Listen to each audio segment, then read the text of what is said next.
I stared at the elegant cream-colored box sitting on my kitchen counter, its satin ribbon gleaming under the pendant lights. The delivery had arrived while I was at work, a surprise gift addressed to my husband, Ethan. The return address made my stomach clench. Vivian Caldwell. Vivian. Even thinking her name sent an unpleasant shiver through me. I'd never met Ethan's ex-fiancée, but I'd heard enough about her over the 3 years of our marriage. Brilliant corporate attorney, sophistication personified, the one who got away. Though Ethan rarely mentioned her, when he did, something in his voice changed. I picked up the box, surprisingly heavy for its size. What right did she have to send him anything? They'd been broken up for 5 years. Our anniversary was next week. The timing felt deliberate. My phone buzzed with a text from Ethan. Running late. Big presentation tomorrow. Don't wait up. Love you. I set the box down and poured myself a glass of wine. This wasn't the first time he'd worked late recently. A month ago, I might not have given it a second thought, but things had changed between us. Subtle shifts, less eye contact, conversations that stayed on the surface, a growing distance in bed. Small things that added up to something undeniable. I took a long sip of wine and reached for my laptop. One quick search later, I was looking at Vivian Caldwell's LinkedIn profile. Executive partner at Morrison & Wells, recently returned to the Chicago office after 3 years in London. She'd been back in town for 2 months, the same amount of time Ethan had been working late. I set down my glass and grabbed my car keys. The box felt heavier than ever in my hands. I didn't know what was inside, but I knew one thing. I would be the one delivering it. Vivian's address wasn't hard to find. An upscale high-rise in River North, the kind of place with a doorman and a view of the city that probably cost more per month than most people made in a year. As I pulled into a visitor parking spot, doubt crept in. What was I doing? Showing up unannounced at a stranger's door with a package that wasn't mine to deliver? But then I remembered the growing distance between Ethan and me, the nights I'd gone to bed alone, and the way he'd changed his phone password last week. I grabbed the box and headed for the entrance. I'm here to see Vivian Caldwell, I told the doorman, trying to project confidence I didn't feel. It's regarding a delivery. He didn't even ask for ID, just nodded and directed me to the elevator. Penthouse, ma'am. Of course it was the penthouse. The elevator ride gave me too much time to think. What would I say when she opened the door? What if Ethan was already there? I hadn't thought this through at all. I was operating on pure emotion, something I rarely did. I was the planner in our relationship, the level-headed one. Ethan was the impulsive one. Or at least he used to be. The doors opened directly into a private foyer. I raised my hand to knock, then froze when I heard laughter from inside. A woman's musical laugh, followed by a deeper one I recognized immediately. Ethan. My hand fell to my side.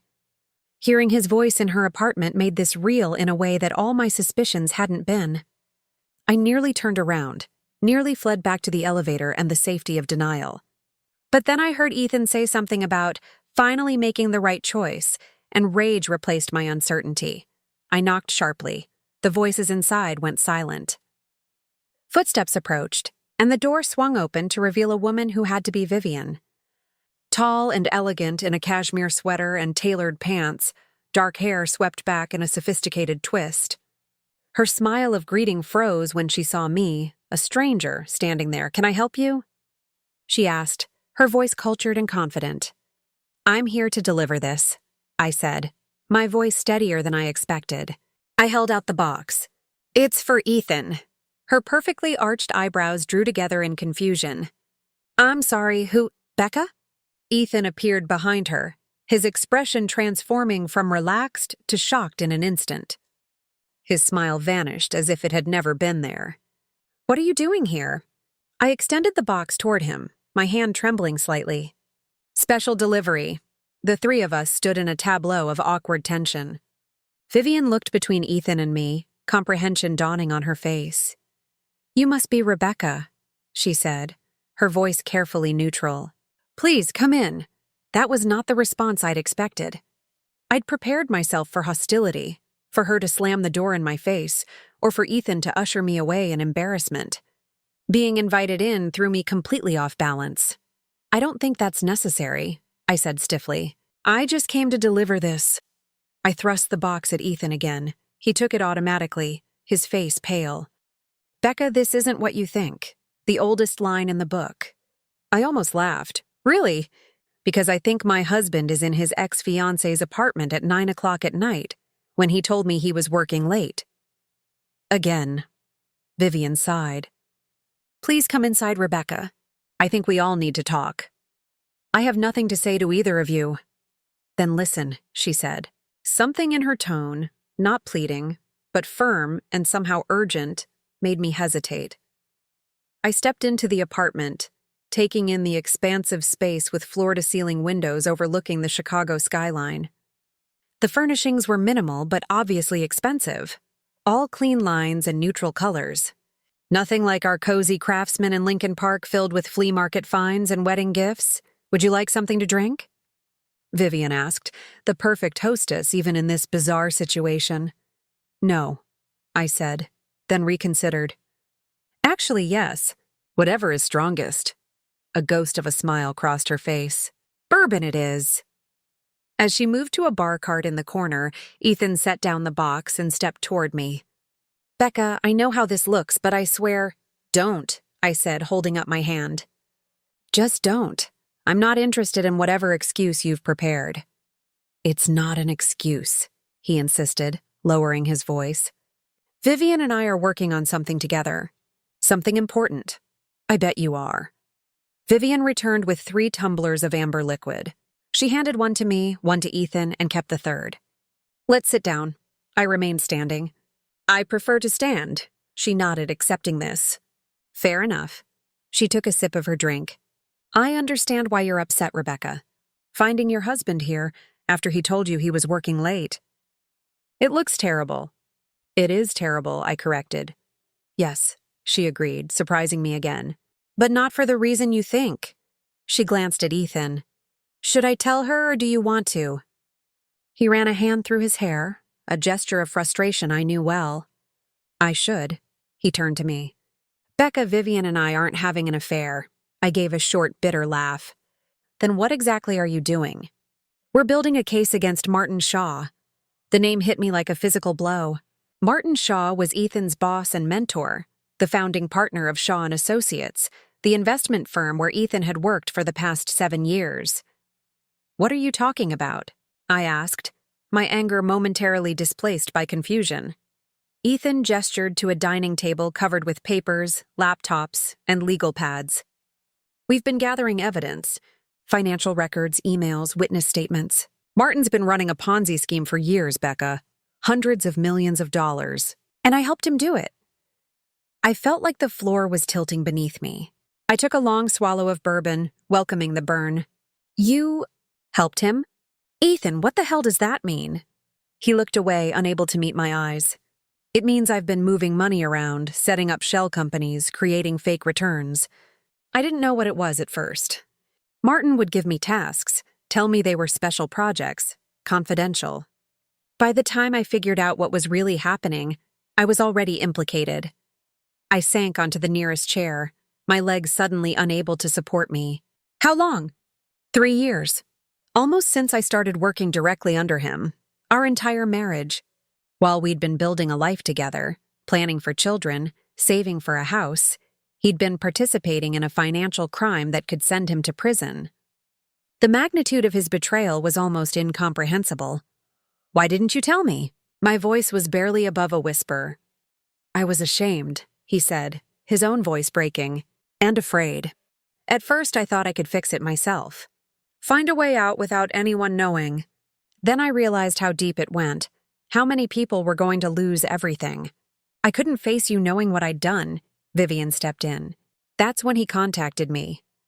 I looked up at her, still struggling to process everything. "Why you?" "Because I specialize in white-collar criminal defense," she explained. "And because I know all the partners at Shaw and Associates. Martin tried to recruit me as their outside counsel years ago. I turned him down because something felt off about their operation. I just couldn't prove it then. Ethan moved closer, kneeling beside my chair. Vivian's been helping me gather evidence. We're going to the SEC next week. Martin's going to be arrested, and I'll probably be indicted too, but Vivian thinks she can negotiate a deal since I'm cooperating. You'll still go to prison, I said numbly. He nodded. Probably, but for less time. Maybe even probation if we're lucky. I looked around the apartment again, seeing it differently now. Not a love nest, but a war room. The papers on the table weren't intimate dinner leftovers, but legal documents and financial records. The package, I said suddenly, remembering the box that had started all this. What's in it? Ethan and Vivian exchanged glances. It's the final piece, Vivian said. A backup drive with all of Shaw's records from the past 10 years. One of the firm's IT specialists smuggled it out for us. Why send it to our house? I asked. Why not here? Because Martin has people watching me, Ethan explained. He's been suspicious for weeks. We thought sending it to our home would attract less attention. I was going to pick it up tomorrow and bring it here. I stared at the innocent-looking box that had led me into this nightmare.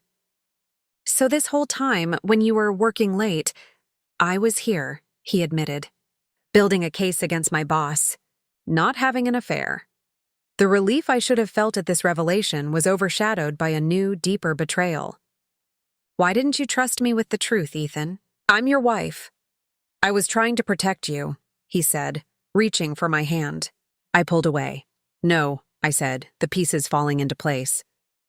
You were protecting yourself. If I didn't know anything, I couldn't be implicated. You were keeping me in the dark so I wouldn't go down with you. He didn't deny it. Vivian cleared her throat. I should give you two some privacy. No, I said, standing up. I'm leaving. Ethan rose too, panic in his eyes. Becca, please. We need to talk about this. Now you want to talk? I laughed without humor. 3 years of lies, Ethan. 3 years of watching you come home and kiss me with secrets on your lips. You made me think you were cheating because that was better than telling me the truth. I was wrong, he admitted. So wrong, but please don't walk out. Not now. Vivian stepped forward. Rebecca, I understand you're angry, and you have every right to be. But there's more at stake here than your marriage. Thousands of people are going to lose their life savings when this comes out. Retirees, pension funds, charities. That's not my problem, I snapped, even as a twinge of guilt hit me. It is now, she said quietly. Because you're here. You've seen the evidence, you know? I looked at the table full of documents, the weight of what they represented sinking in. Are you threatening me? No, she said firmly. I'm asking for your help. Ethan's head snapped up in surprise. Vivian, we agreed. Plans change, she cut him off. Rebecca is smart, Ethan. You've said so yourself 100 times. She's detail-oriented, methodical. We could use her expertise. Use me?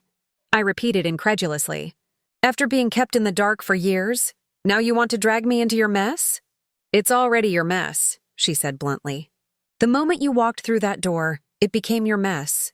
The question is what you're going to do about it. I looked between them. Ethan, my husband, the man I'd loved and trusted, now revealed as someone capable of enormous deception.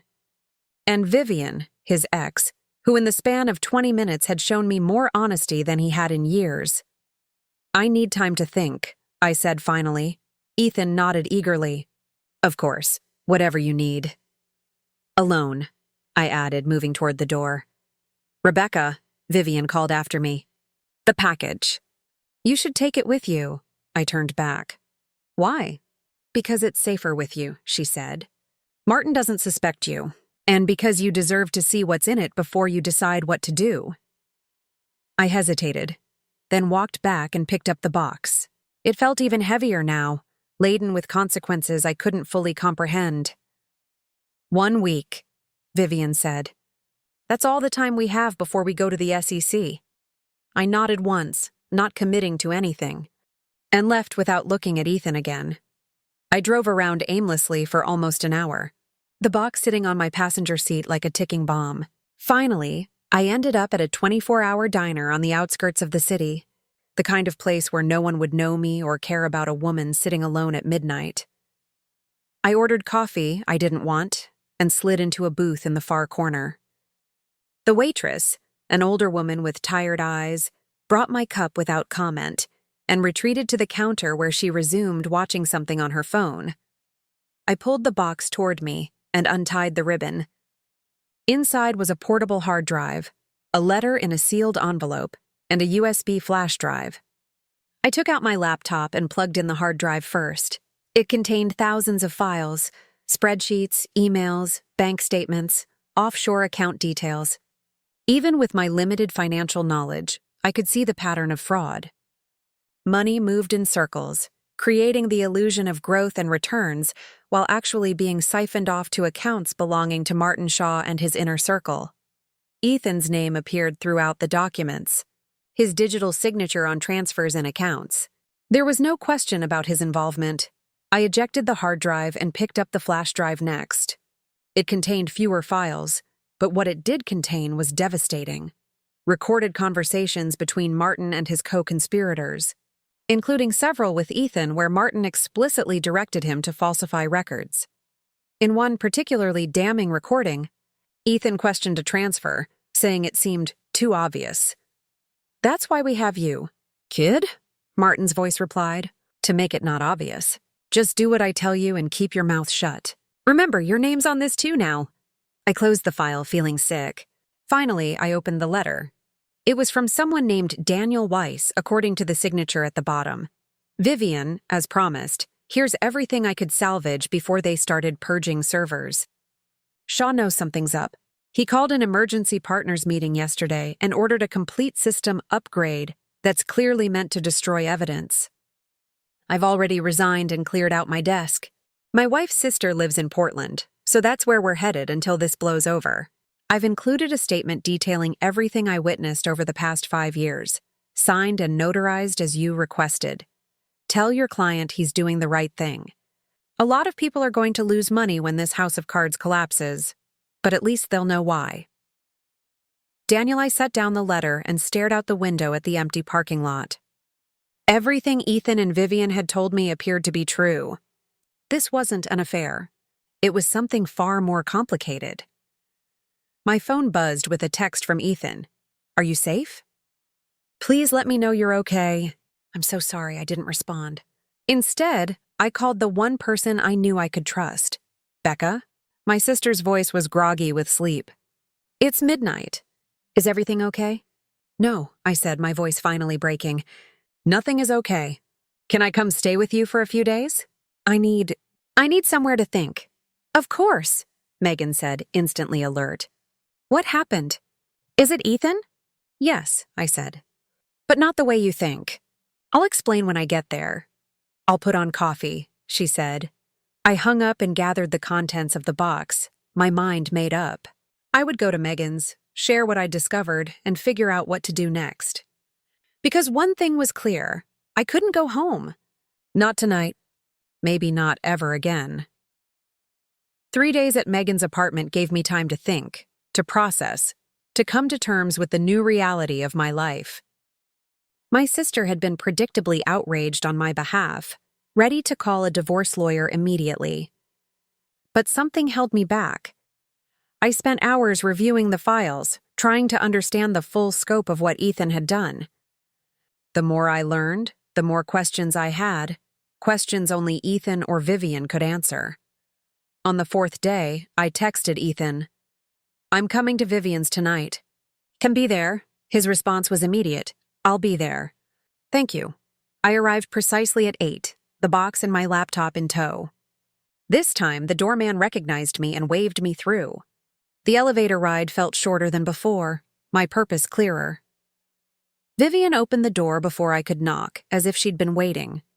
Ethan stood behind her, his face haggard with dark circles under his eyes. He'd lost weight in just a few days. "You came back," he said, relief evident in his voice. "I came back for answers," I corrected him, walking past them both into the apartment. "Not for you." I set my things on the coffee table and turned to face them. "I've reviewed everything in the box. I understand the fraud now, at least in broad strokes. What I don't understand is why you didn't go to the authorities the moment you realized what was happening, Ethan. He sank onto the couch, shoulders slumped. Fear at first, then denial. I told myself I was gathering information, that I needed to understand everything before I acted. But honestly, I was making good money. We were building a life. I kept thinking I could find a way out without destroying everything. So what changed? I asked. The Madison Foundation, Vivian answered for him, sitting down across from us. Tell her, Ethan. He looked up at me, his eyes hollow. 2 months ago, Martin brought in a new client, the Madison Foundation. It's a charitable trust that funds cancer research. My mom died of breast cancer, Becca, you know that.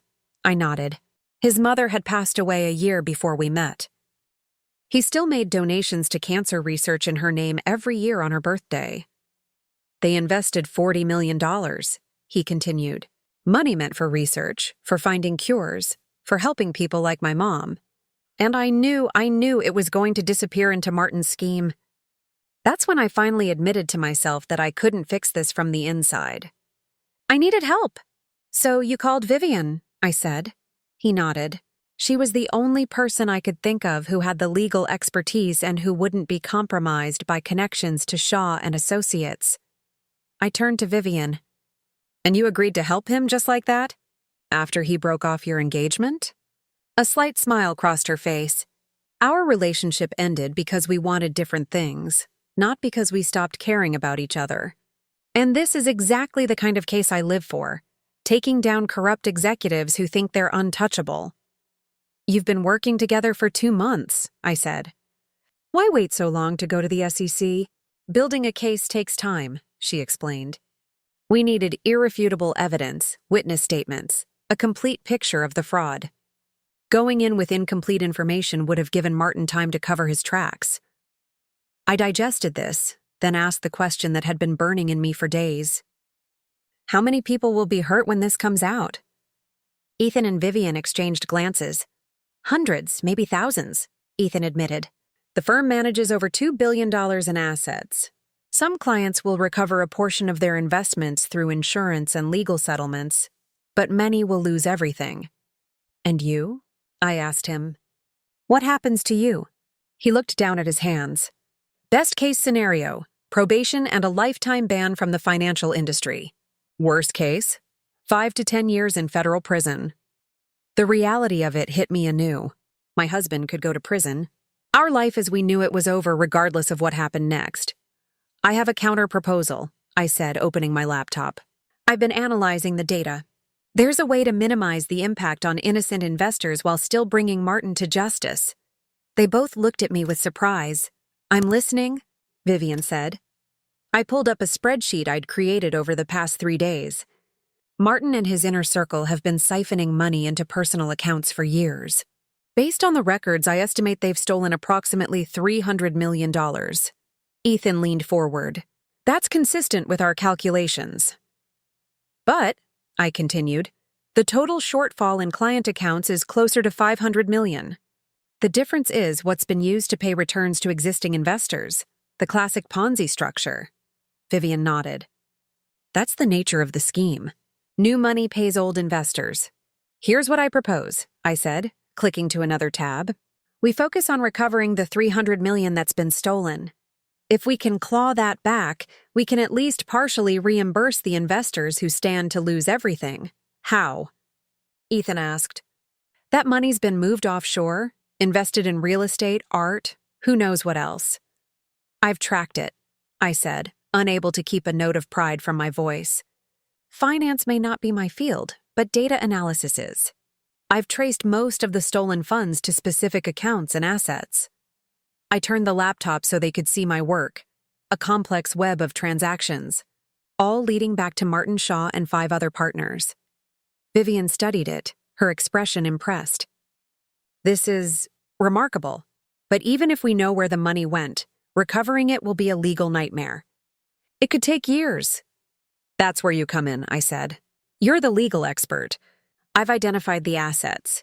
You create the legal strategy to freeze and recover them. And me?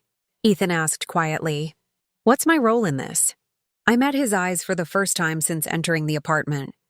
You're the insider. You know how Martin thinks, how he operates. You'll help us anticipate his moves and counter them. Us? Vivian repeated, raising an eyebrow. I took a deep breath. Yes, us. I'm in now. All the way, Ethan reached for my hand. This time I didn't pull away. Why? He asked. Why would you do this after what I've done? I'm not doing it for you, I said truthfully. I'm doing it for the people who are going to lose their homes, their retirement funds, their children's college savings. People who trusted your firm with their futures. I paused. And I'm doing it because it's the right thing to do. Vivian stood up and walked to the bar, returning with 3 glasses. I think we need something stronger than coffee for this conversation. If we're really going to do this, we need to be clear about the risks. What risks? I asked, accepting the drink. Beyond the obvious legal ones, she said. There's Martin himself. He's not just a white-collar criminal. He's a man with connections to some very dangerous people. When he realizes what we're doing, he'll fight back. Hard. How dangerous? I asked. Ethan answered. One of his biggest clients is rumored to be the Chicago outfit. They use Shaw and Associates to launder money through legitimate investments. I felt a chill run through me. The mob? You're telling me we're going up against the mob? Potentially, Vivian said. Which is why we need to move quickly and carefully. The SEC filing is important, but it's just the beginning. We need to be ready for what comes after. I looked between them, the magnitude of what we were undertaking finally sinking in. This wasn't just about exposing a financial fraud. It was about taking on powerful people who would do anything to protect themselves. Are you sure you want to be part of this? Ethan asked me, his voice gentle. You could walk away now. Let Vivian and me handle it. Keep yourself safe. I thought about it for a long moment, weighing the danger against my own sense of right and wrong. Then I reached for my laptop again. Show me everything you have, I said, and let's get to work. The next 3 days were a blur of activity. We converted Vivian's dining room into a command center. Laptops, printers, whiteboards covered with flowcharts and timelines. We barely slept, fueled by coffee, takeout, and the growing urgency of our mission. Ethan and I moved into Vivian's guest room, a practical decision, not a reconciliation. I wasn't ready for that, wasn't sure if I ever would be. But we were a team now, united by purpose, if not by trust. Our plan evolved into something more comprehensive than any of us had initially envisioned. We identified every account where stolen money had been hidden, every property purchased with fraudulent funds, every piece of art or luxury item bought to launder money. We compiled a detailed dossier on each of Martin's co-conspirators, looking for weaknesses, leverage points, ways to turn them against each other. On the morning of the 4th day, 3 days before our SEC deadline, my phone rang with a number I didn't recognize. Hello? I answered cautiously. Rebecca Bennett? A male voice, unfamiliar? Yes, who's this? My name is Christopher Walsh. I'm a partner at Shaw and Associates. My blood ran cold. I motioned frantically to Ethan and Vivian, putting the call on speaker. What can I do for you, Mr. Walsh? I asked, keeping my voice steady. I'm calling about your husband, he said. Is Ethan with you by any chance? Ethan shook his head violently, mouthing no. No, I lied. He's at work. Isn't that where you are? A pause. That's the thing, Mrs. Bennett. Ethan hasn't been to the office in 3 days. He called in sick, but no one's been able to reach him. We're concerned. I forced a laugh. Oh, that. He's at his mother's cabin in Wisconsin. Cell reception is terrible up there. He needed a few days off to clear his head before the Jefferson merger. Didn't he tell anyone? Another pause, longer this time. No, he didn't mention anything about a trip. And there is no Jefferson merger. My heart pounded. I'd made a critical error. I must be confused, I said, trying to recover. He's always talking about work, and I tune out sometimes. You know how it is.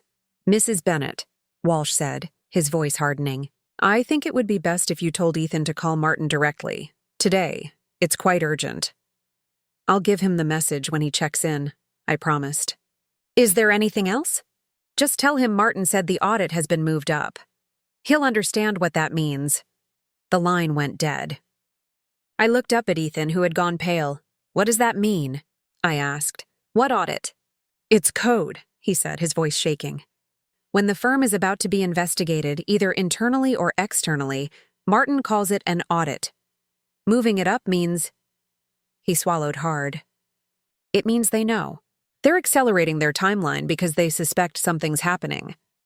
Vivian was already moving, gathering papers into folders. "We need to go to the SEC now, today, not next week." "We're not ready," I protested. "The documentation isn't complete." "It doesn't matter," she said grimly. "If Martin's moving up his timeline, he's getting ready to destroy evidence, maybe disappear assets. We need to beat him to it." Ethan nodded in agreement. "She's right. We have enough to trigger an investigation. The rest can come later." I began shutting down my laptop. "How long do we have?" "Hours, not days," Ethan said. "Martin works fast when he's threatened." Vivian grabbed her phone. "I'll call my contact at the SEC, explain the urgency." As she stepped into the other room to make the call, Ethan turned to me. "Becca, you should go to your sister's. Stay there until this is over." "I'm not hiding," I said firmly. "This isn't about hiding. It's about safety. If Martin suspects I'm working against him, he might try to get to me through you." Before I could argue further, Vivian returned, her expression grave. "We have a meeting at the SEC in 1 hour. They're assembling a team now." "Then let's go," I said, gathering my things. Ethan caught my arm. "Becca, please, go to Megan's." I looked into his eyes and saw genuine fear there, not for himself, but for me. For the first time in days, I felt a flicker of the connection we'd once shared. "Okay," I conceded. "I'll go to Megan's after we meet with the SEC, but I'm seeing this through, Ethan. All of it." He nodded, relief evident on his face. "Thank you." We left Vivian's apartment 20 minutes later, 3 separate cars to avoid being followed together. I carried copies of key documents in my bag. Ethan had the hard drives, and Vivian transported the witness statements. If one of us was intercepted, the others would still have enough to make the case. As I pulled out of the parking garage, I noticed a black SUV with tinted windows across the street. It didn't move, but something about it set off warning bells. I took a different route than planned, making several random turns until I was certain no one was following me. When I arrived at the SEC office downtown, Ethan and Vivian were already there waiting in the lobby. The 3 of us rode the elevator in tense silence, each lost in our own thoughts about what was to come. The meeting room was filled with serious-faced officials, attorneys, investigators, agents from various agencies. Vivian made the introductions, then turned the floor over to Ethan, who began laying out the fraud in clear, unflinching terms, implicating himself even as he exposed Martin Shaw's crimes. I watched him with mixed emotions, pride at his courage, anger at the choices that had brought us here, uncertainty about our future. Whatever happened next, nothing would ever be the same. The SEC moved with surprising speed. Within hours of our meeting, agents were serving warrants at Shaw and Associates, seizing computers and files. Martin Shaw and 4 other partners were taken in for questioning. Accounts were frozen, assets seized. The firm's operations suspended indefinitely. True to my word, I went to Megan's afterward, but not before extracting a promise from Ethan that he would keep me informed of every development. He called that night to tell me he'd been formally questioned but released, his cooperation agreement with the SEC in place. Vivian had worked out a deal that would likely keep him out of prison in exchange for his testimony against Martin and the others. For a week, I watched the scandal unfold from the safety of my sister's apartment. The story dominated the financial news, then broke into mainstream coverage as the scope of the fraud became clear. Martin Shaw's face was everywhere, being escorted into courthouses in handcuffs, his expression a mask of defiance. Ethan called every day, sometimes multiple times, with updates on the investigation and the legal proceedings. He never pushed for reconciliation or asked when I was coming home. He just provided information and asked if I was safe, respecting the boundaries I'd set. On the 8th day, the doorbell rang. Megan was at work, so I checked the peephole cautiously before opening it. Vivian stood in the hallway, looking as polished as ever despite the chaos of the past week. "May I come in?" she asked. I hesitated, then stepped aside. She entered and looked around the modest apartment with interest, but no judgment. "How did you find me?" I asked. "Ethan told me where your sister lives," she said. "Don't worry, no one followed me here." I gestured for her to sit. "Why are you here, Vivian?" She set her briefcase on the coffee table. "Two reasons. First, to give you this." She pulled out a thick folder and handed it to me. "It's the preliminary recovery plan for the stolen assets. The team at the SEC is impressed with your analysis. They want you to consult on the recovery effort." I opened the folder, scanning the contents with surprise. "They want my help?" "Your work tracking the money was extraordinary," she said simply. "They could use someone with your skills." "And the second reason?" She leaned back, studying me with those perceptive eyes. "To talk about Ethan." I closed the folder. "I'm not sure there's anything to discuss." "There is," she insisted. "He's torturing himself, Rebecca. Not because he might go to jail or because his career is over. Because he believes he's lost you forever. He lied to me for years," I said, the hurt still fresh. "He made financial decisions that affected our future without telling me." "He put us both at risk." "Yes," she agreed. "He did all those things. And they were wrong.